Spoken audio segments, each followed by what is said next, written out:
All right. Today's leg day. We're gonna go get some quads and hammies in.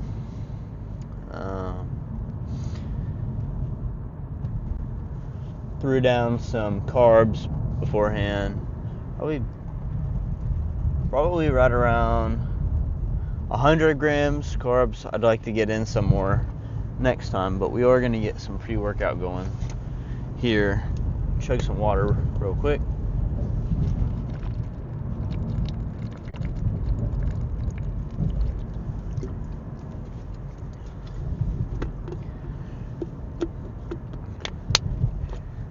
Leg days I like to take a little bit more pre-workout just because my leg days tend to go a little bit longer. I feel like I'm fatigued more by the end of them. Chest, back, arms, stuff like that. I tend to pace myself a little bit better, I think.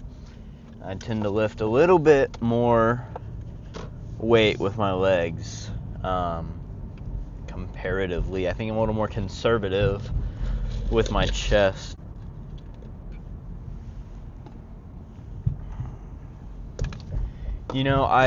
I'm really getting into the idea of going closer to failure and doing less sets.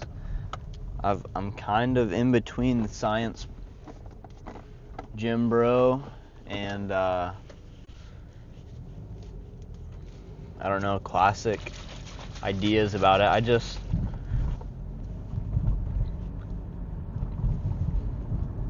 I've always been a big fan of all the science-based stuff. Like Jeff Nipper, he's a great guy. Bottle's leaking. I think he has a lot of great information, but even like Sam Sulek, I've seen him lately transitioning to a little bit more like science-based approach on some stuff, where maybe he's not like full science-based, but he used to do tricep push downs, and he was just like, he had zero range of motion. Well, not zero, but he was just in that I don't want to call it ego lifting, but a lot of that he was just throwing around weight. And even now he looks back on it and says that it was trashy reps. So if a guy like Sam Sulek is starting to go science based, I'm a little more prone to look at that stuff. And I think the biggest thing for anybody is just to do what you get the most progress out of. It's less about, there's this one holy grail for this or this. I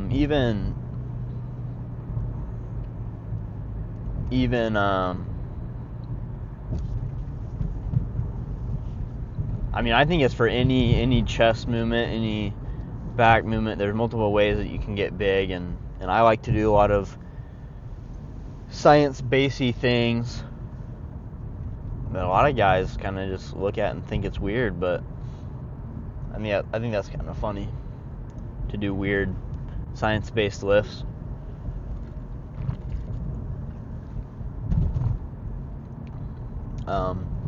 But I also think there's a level of it that can be too complicated. I think the biggest thing, right, is your consistency in the gym. And if you're trying to do these crazy science-based workouts, or even trying to throw around heavy weight all the time, with bad form, or just the opposite of taking stuff science-based, I feel like you're not gonna be very consistent. I followed a Jeff Nippard workout for a long time, and I could never stay consistent in the gym because the way that he structured it, I ended up I was so sore and fatigued afterwards that the next day I couldn't go back to the gym, and I was unable to stay consistent. And so I really think prioritizing that consistency over anything else is the most important. Um,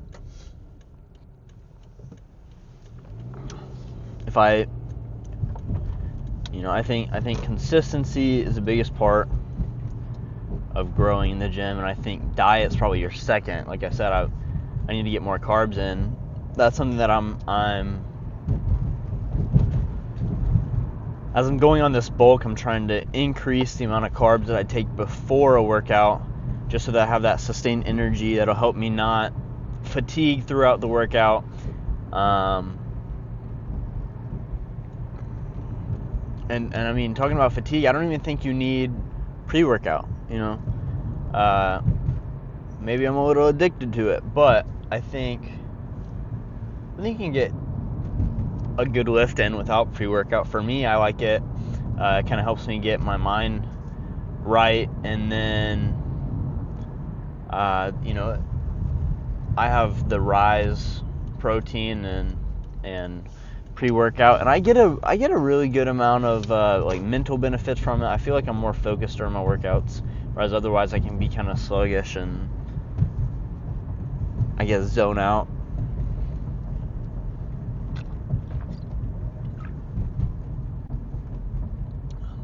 But yeah, consistency, diet, all that stuff. If you can lock in your diet, that'll completely change your workout.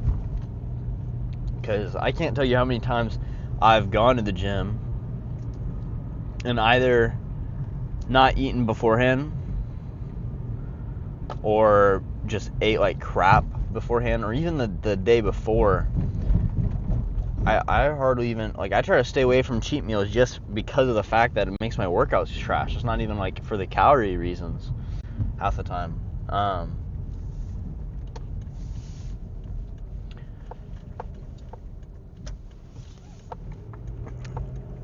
And definitely getting,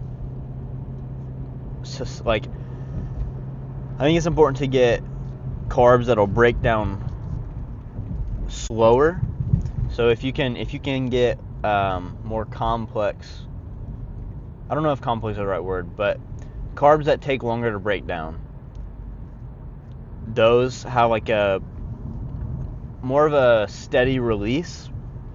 And so like with a lot of sugars and stuff like that, you get that instant energy, but then you kind of crash afterwards. It spikes your insulin or blood sugar. I'm not sure which one it is.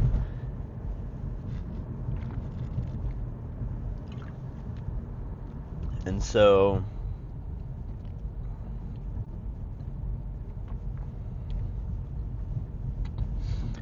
definitely trying to, I think, like my morning meal is usually just like eggs and bacon, and maybe I throw it into a burrito so there's a tortilla there.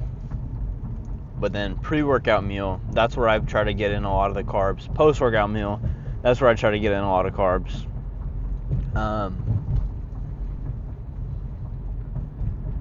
And man, as much as you can eat, I would say, if you're on a bulk, as much as you can in one sitting, that's what I would eat. Because then you have more time for it to,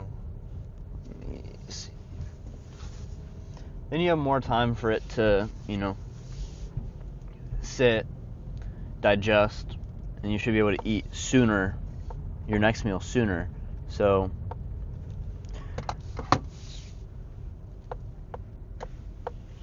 I guess let's go hit legs for the first time in a week. Alright,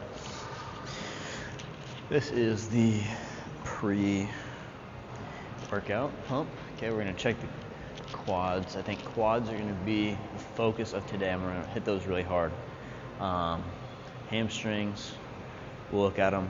We're going to do a couple things. I always like to hit both my quads and hamstrings. I just think it's more effective. I mean, it works better for me to hit both throughout the week because I do push-pull legs, so it lets me hit both of them twice a week instead of like one really hard day on each.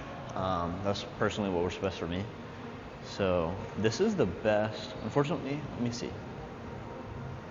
I was gonna say that this is the best spot I was able to find, but if I put this a little higher, I might be able to get it past those dumbbells. There we go. That might work. That should be good.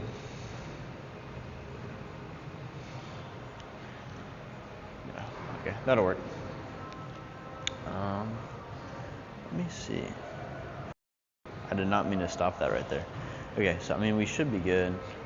I think it's trying to follow me, and I don't want that.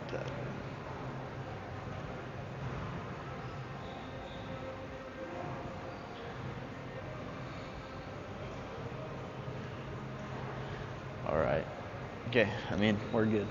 Start posing. So.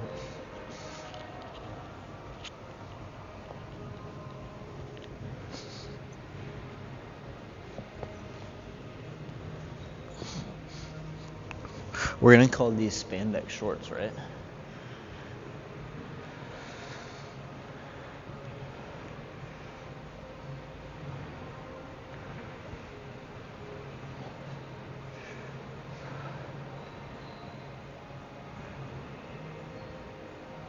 I don't know if you guys can see it, but I'm starting to get that separation.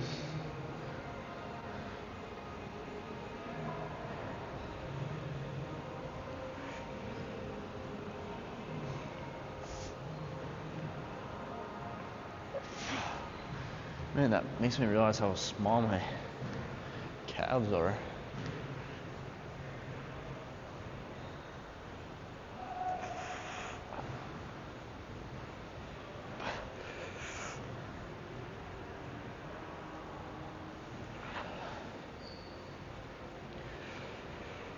Look at those. It's not too bad.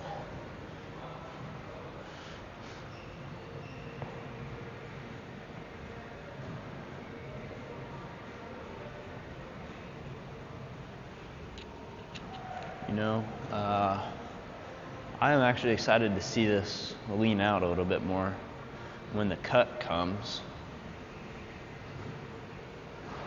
Calves are not too bad. A little small, but pretty good overall. And we'll compare that to afterward. Okay, took me a minute to figure out this leg extension machine, get some stuff situated on it. I've done a couple reps already. We're gonna start off with a feeder set, about 150, and get some blood into these quads.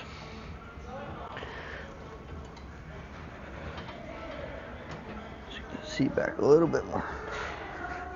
Okay, I've already bottomed it up.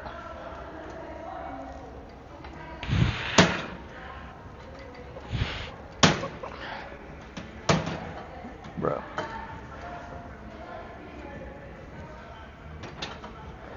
I really like to get that stretch where it brings my leg all the way in at the bottom. I might switch to some plate loaded leg extensions. Okay, we're gonna throw some weight on this bad boy. I only want to go for like 8 to 10 reps. Let's see. I don't know. I haven't really done plate loaded. So let's try this weight. It's gonna be 135, I guess. Might be nice to load it a little bit better. I don't know. We're just trying it out and grabbing different. I can grab some more 45s if I need to. All right. Let's see how this one goes.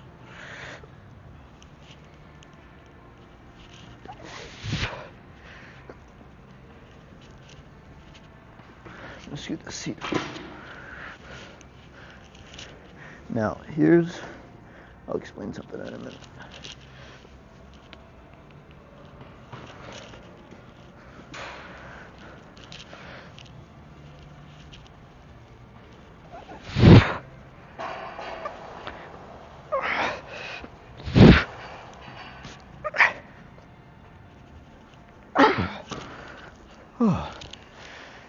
that didn't feel bad. That did not feel bad. The travel on this arm's a little bit different than I expected. It's you can't adjust anything with where your feet push against that bar, so it's a little bit weird. But here's the one thing that I really like to do on those regular seated extensions, throwing this back. So I like to have this seat back in a little bit of a spot where you can put fit your hands behind your butt. Essentially that like lengthens your quad and it hits more of the upper part of your head. That's what I like to do on those. We're gonna go hit some hamstring curls, superset these. Okay, that's annoying. We just did a set of this and then a drop set because it did not feel good. I started off with 150, drop setted, not down far, just to like 140. Probably did 8 reps of 150 and then 6 reps of 140. That sucks that I got a little clicker to start and stop the recording, and accidentally stopped it instead of starting it. So we're gonna pretend that this weight right here is 150 pounds. Okay, we're just gonna get some footage here, and I'll make my grunts and stuff too.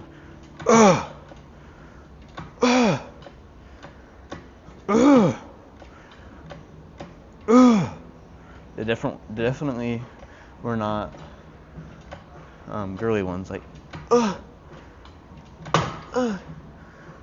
we got the most manliest. Okay, and then we're gonna drop set. And we're at 140 with our manly grunts. Honestly, 140 got me to do some pretty good partials.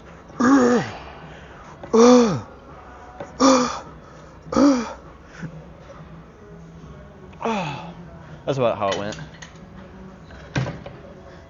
I really should have said that it was at 200. That's what we'll go with. We actually did. We maxed it out at 260 for like 20 reps, and then we went down to 200 for like 20 more. Let's go do some quad. All right, guys, I'm on the bike now, just looking over this footage, and I accidentally time-lapsed this. So at the end, I was just kind of complaining about how the weight ended up traveling up my foot, and it kind of hurt a little bit. So go. I don't know. I'm gonna try to make this one where we don't have to superset it. Get a pretty good squeeze at the bottom. That should help.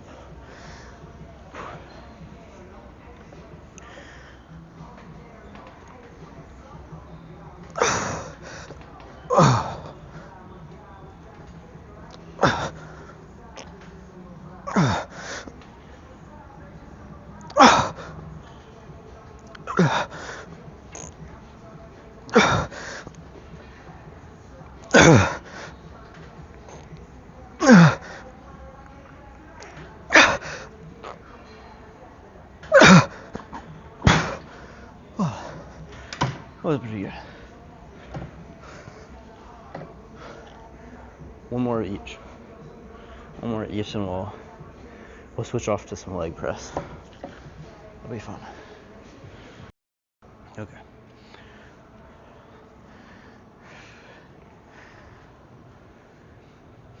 So this one, I've got this seat set up on where it's angled pretty far back. What I was talking about the last time I did it was I like to have a little bit of a spot behind my back, and I was complaining a little bit. This foot pad, I'm not able to adjust it at all.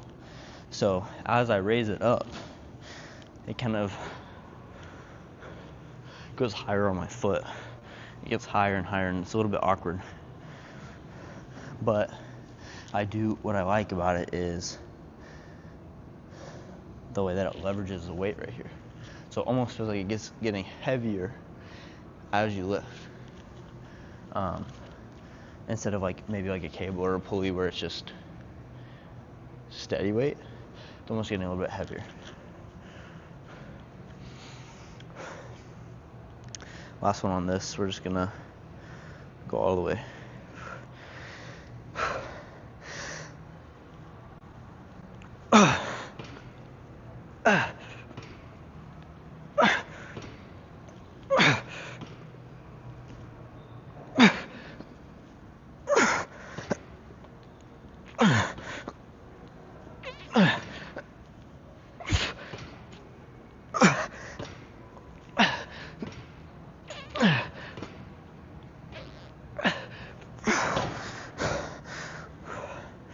Okay, I'm done with those.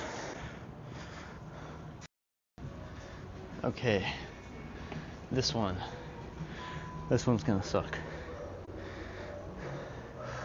Finally feeling the fatigue from the last couple.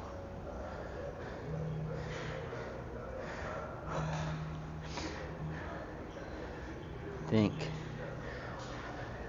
I'm gonna go with 45 so you can get full range of motion.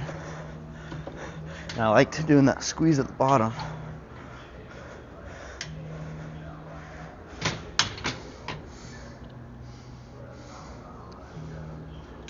Okay.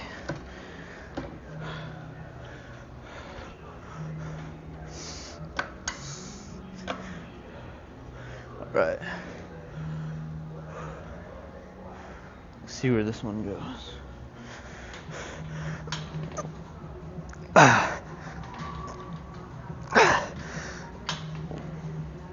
I'm burnt out. Okay, we're going on 130. 130.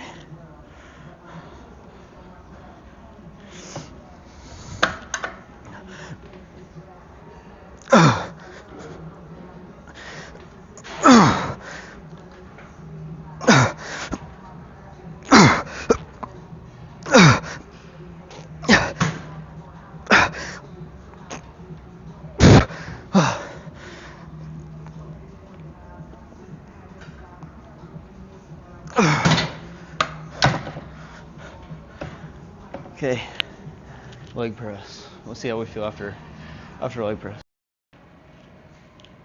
All right, let's load up some weight on this girl right here.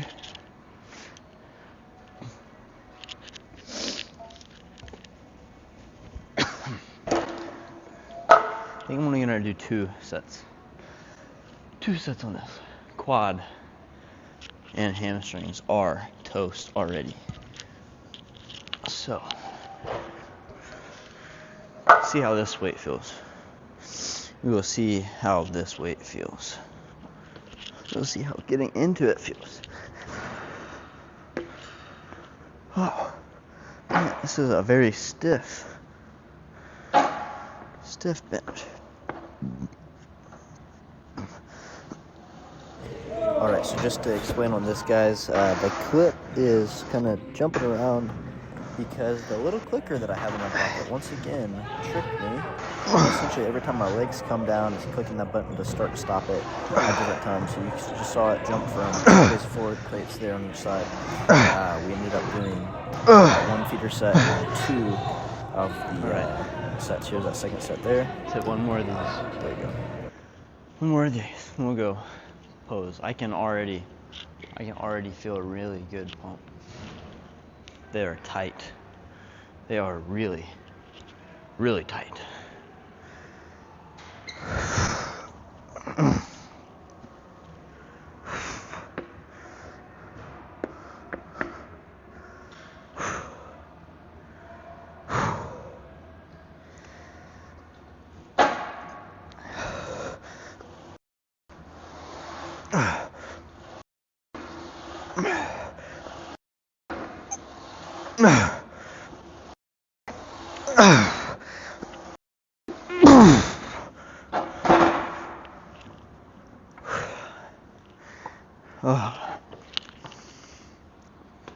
Okay, we're gonna deload.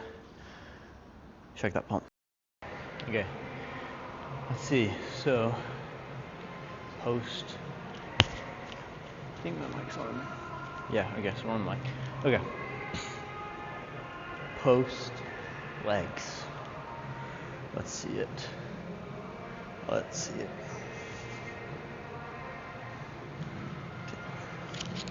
Whew. Shaky. It's a good leg day.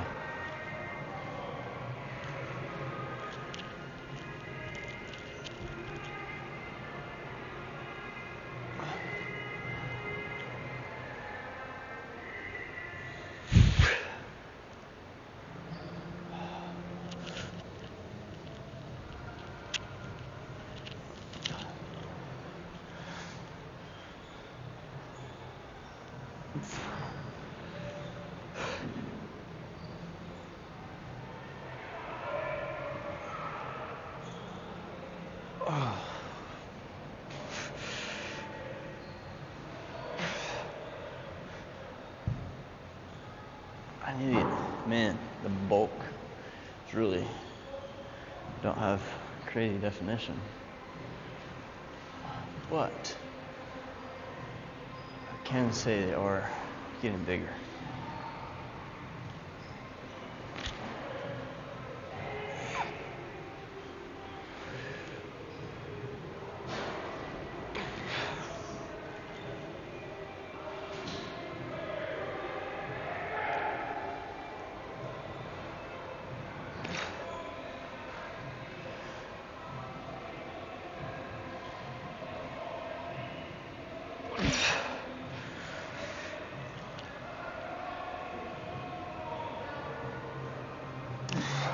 Starting to get this line here, the ham, string, and quad, and the separation there.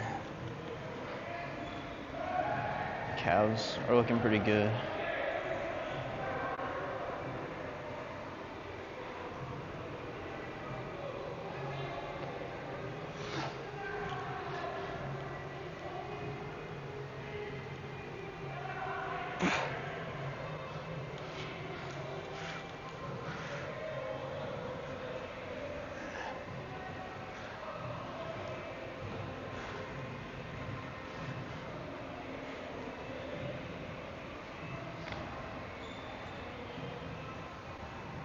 Yeah, pretty good leg day.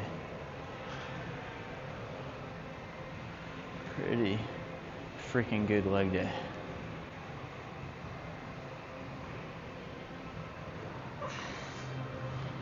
All right, I'll see you guys.